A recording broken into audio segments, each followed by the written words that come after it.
Greetings, one and all. My name is Lance, and welcome back once again to Fate Zero. We'll be watching episode 5 and last time on. The first proper battle in the Fourth Holy Grail War has begun. That being Saber versus Lancer. And it's pretty spectacular, some good back and forth. And just as the fight seemed to reach its conclusion, it abruptly reached its conclusion when Ryder descended from the heavens, proudly announcing his name to the two warriors. A lot of meetings are about to happen in this episode, so let's get right into it. I am Iskandar, the king of conquerors. Iskandar. In this battle for the Holy Grail, I am of the Rider class of servants. My exact face. What the hell are you thinking, announcing yourself that way, you idiot? Oh! Fate has brought us all together in this place to do battle for the possession of the Holy Grail. That is the series we find ourselves in, Fate. What think you of yielding the Holy Grail to me and joining my glorious and invincible army? Together we shall share in the glory of battle and the joy of world conquest. Imagine that. Where's the Fate route where it's the Rider route, where everybody yielded to him? I mean, to be fair, if he showed his Ionian Hetairoi right now, that'd be a different story. As tempting as that offer may be, I may give the Grail to but one man, my new avowed lord and master. Did you come here and interfere with our battle? Rudely? Rudely. Merely to proffer that ridiculous and laughable plan of yours? I'd be willing to discuss compensation. Enough! They're so in sync. I love them. I am the rightful king of Britain, and not merely a knight of the realm. I could never lower myself to mere retainer. That is quite a surprise. I would hardly have expected the king of knights to be a little girl. Then would you like a taste of this little girl's blade, king of conquerors? Well, at least she recognizes his title. Suppose negotiations have failed. Such a terrible waste. The negotiations were short. I mean, what did you expect, really? It's no wonder that Ryder and Gilgamesh really hit it off in this story, because, like, they're very similar just in that sense. They're a showboater. They talk the talk. I mean, in different ways, obviously, but they both have the power to back it. It's a shame, though, that Ryder doesn't really get too many fights in this show. Shoot him. That moron nearly conquered the known world? Yeah, the known world being a small segment of it. You were the one who did it, huh? Know that voice. Wondering what twisted madness had invaded your psyche and compelled you to steal my relic? Waver? Velvet? How would you like me to offer you a private lesson? What it really means for mages to kill one another. I mean, this comes back to the paper he wrote, you know, Magecraft in the modern era. I mean, he knew ultimately that he would have to maybe fight Cainith, his own teacher, which it's such a shame that this is really the only interaction they have. Because I would have loved for them to actually, like, maybe meet face to face and kind of talk about some stuff. Because, I mean, Waver also really doesn't even know what ends up happening to Cainith until, like, years later. I just also think it's the ultimate sign of both respect and kind of mockery that he ends up taking his family name, but that's not for a long time. Do I understand correctly that you believe you were to be my master rather than this boy I'm sworn to serve? That whole idea is absurd and laughable. Only one brave enough to openly ride onto the battlefield standing at my side could ever hope to be my master. Coward who lacks sufficient courage to show himself is nowhere close to being worthy of me. There are also others. They're out there skulking in the darkness, watching us.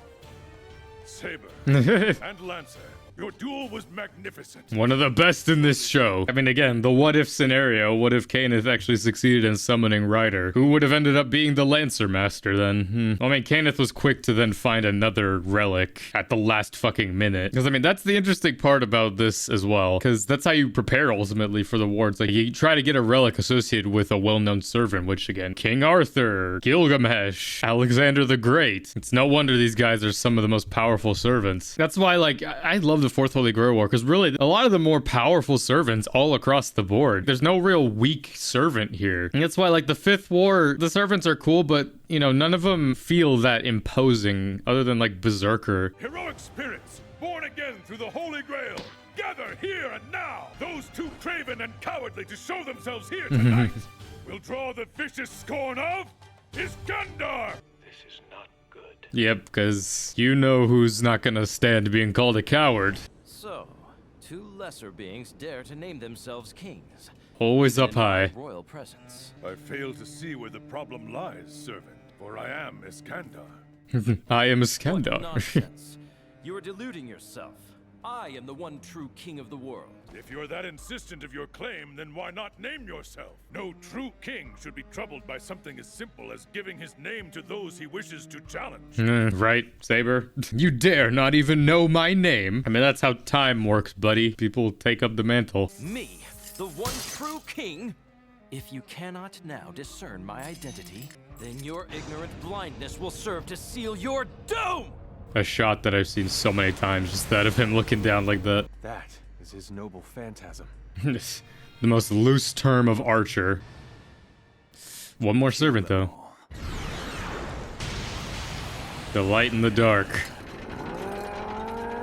Berserker? Are you planning to ask him to join too?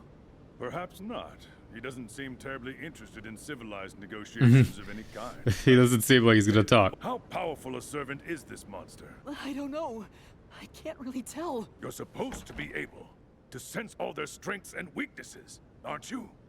Well, just mainly their stats, but yeah. That black thing is definitely a servant.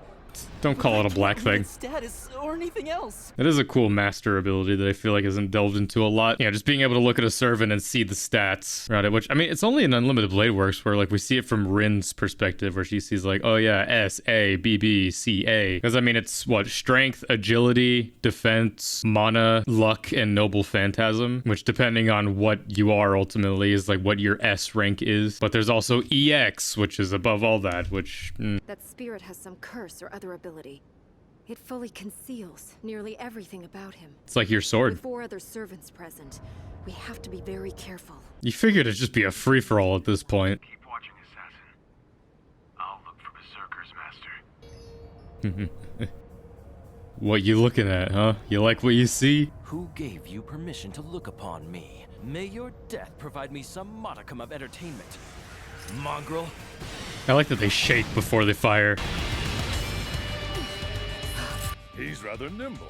Huh? That black It was in casually Dragon Ball time. snatched the first blade that was Yeah. flying toward him out of the air and used it to deflect the second spear. Impressive. You dare touch one of my treasures. Dare lay your filthy hands on my precious treasures. All right, Quite the now, display. Mongrel, let us all just see how long your parlor tricks can keep you alive now. Yeah, I think he's good. God. Like, this was the first time I really saw, like, really good 2D, 3D compositing in a show. He's a 3D model, but, like, there's 2D smoke and whatnot over him, which kind of hides a lot of it. Like, obviously, I kind of look more deeply at him, just, like, don't know if it's aged that well, but, I mean, it's still really good. It's far better than a lot of modern CG. They're just better at hiding it. He's good.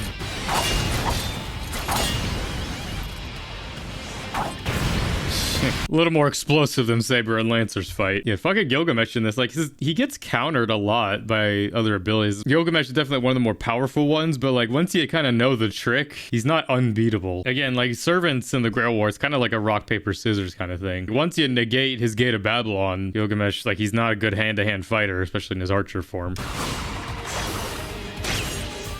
Off your perch now. That was the pipe fall sound. God damn it. I belong among the heavens. Yet you would have me trod upon the ground! Your impudence has guaranteed your death! Unless he creates a whole wall of Babylon, which he can also, like, surround people with it. He plans to open the Gate of Babylon even further. Repeatedly exposing his noble phantasm to all the others. Your decision, my master.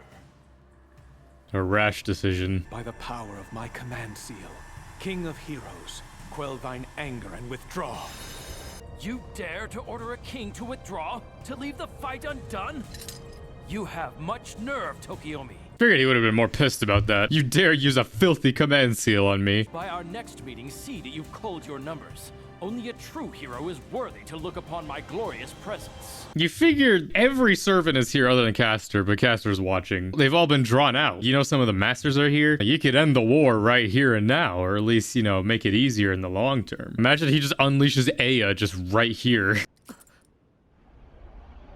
And now he switches targets.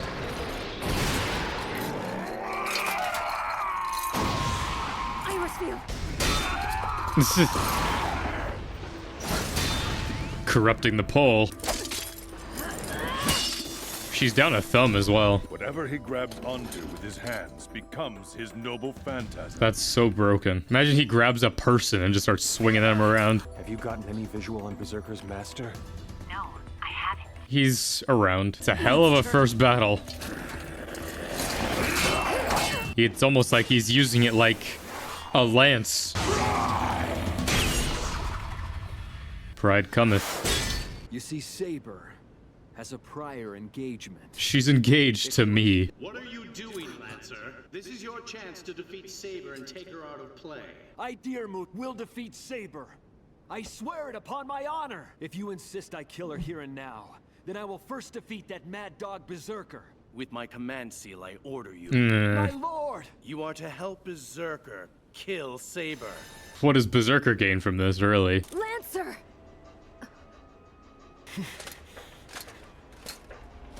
He could just kill him, which is what I thought initially when I watched it. I mean, to be fair, Berserker has history with Saber, so it makes sense why he doesn't really care about any of the other servants. Sorry, Saber. Irisfield, listen.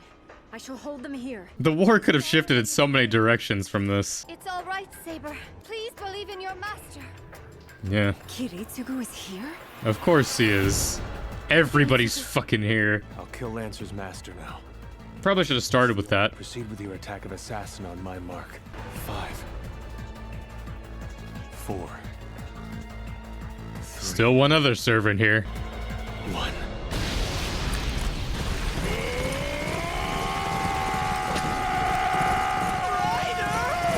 Run. Didn't forget about me. This servant is quite a tough one, isn't he? Instant transmission. Master of Lancer, I know not from whence you are watching, but do not sully a battle between knights with your petty tricks. If you insist on humiliating him further, then I shall join Saber against him. I feel like that's already humiliating for him. Fine, withdraw, Lancer. That's enough for tonight. My thanks, King of Conquerors. It was nothing. The flowers of a battlefield must bloom. The love of the battle. I mean, you could just have them finish it right now, but What was your purpose in coming here, King of Conquerors? I try not to think too hard about such things. try not to think at all. First, settle matters with Lancer in battle, and then I shall face the victor of your contest. Goodbye for the moment. It was a pleasure, and I sincerely hope to enjoy our next meeting as much as I did this one. Oh, we'll enjoy it all right. I really do wish he'd man up a little. It's been a long night. Fare thee well. Well, that could have been worse. It's cool, like, seeing her smile towards him because, well, the next time they meet, things aren't as nice. Which is a shame, because, like, if we didn't have, like, the Grail dialogue episode, or if it went differently, I feel like this war could have been a little more peaceful. Because, I mean, she has, like, respect for him at this point, same with Ryder, but, I mean, the first comment he made there, just like, oh, the King of Knights is a little girl. Which, yeah, I mean, that comes back later. But what a fucking chaotic episode. It is as Ryder says. If I fail to deal with Lancer first and undo the curse on this wound, it will damage my chances against the other servants. I survived thanks to you. The reason I could focus on the battle before me was because I had you to stand behind me. She's so chivalrous. Tonight we saw the opening gambits of an epic battle that is only just beginning to unfold. Yeah, honestly, it could have ended here. Powerful adversaries. Not one of them was a conventional enemy. So this is the Holy Grail War. Yes, it's gonna be fucking sick. He turned and ran like a cowardly rat away from my berserker. Tokiomi, how I wish I could have seen the look on your face. Ugh. That damn berserker broke free of my control and started fighting Saber, bastard. It's interesting with Karya, man. A good chunk of the first episode is dedicated to his story. Then we haven't seen him at all until right now, like 4 episodes later. But if I can control him, I can win. He's already lost it. Just hold on, Sakura. Master, I've come to report that I found something of interest outside the church. It was outside the barrier, but it was clearly sent here for the purpose of monitoring this church. Should have put it a little farther away, Maya. Awesome! That was so awesome! Just watching those battles. About this Grail War, you're gonna do it, aren't you? I mean, yeah, that's why he's summoned. My wishes come true. Look at her! The answer to my prayers! Her extraordinary face! Her strong and noble bearing! The one perfect woman in the world! Yeah, well. You know this chick? You know this chick. Indeed, at last she has come back to life! It is such a miracle! The Grail's already granted my wish. Oh, maiden, my holy virgin! Ugh. I will come for you. I'll get started right now. Episode 5, A Wicked Beast's Roar. He's not the only one coming. Well, that was episode 5 of Fate Zero. One of the more chaotic episodes of this show. I mean, this is what I mean, though, by this. Just, like, a lot of action. Predominantly action. But yet, there's so much of that. Just, like, the first time meeting of a lot of these characters. Really, this could have been the war right here. Kind of saves them a trouble in the long run. All of the servants, other than Castor, were right here. Which, I mean, you do kind of run into the risk, though. It's just, like, say all the servants fight and kill each other here. And then Castor doesn't get involved at all. It's like, well, they just kind of win by default then. But speaking of Castor, he has misrecognized Saber. It's kind of funny that that's the thing, because I mean, that's kind of a meme in the Fate community. It's just like, everybody looks like Saber. You have Artoria's Saber, you have Saber of Red, you have Red Saber, you have Jeanne d'Arc, you have all the different versions of her, the different Saber alters. It's also like in Dragon Ball, where it's like everybody looks like fucking Goku. The first blows have been struck against each of the servants. I mean, everyone got a taste of what the other can do just by watching. The only one really that we don't know is Ryder. It's like, well, he has a chariot. It's kind of a given. He's a rider. But in terms of the others, we'll have to wait and see. But either way, this is my reaction to episode 5 of Fate Zero. Join me next time for episode 6. Everything else will be coming out soon. Until next time, I'm Lancer. Thanks for watching.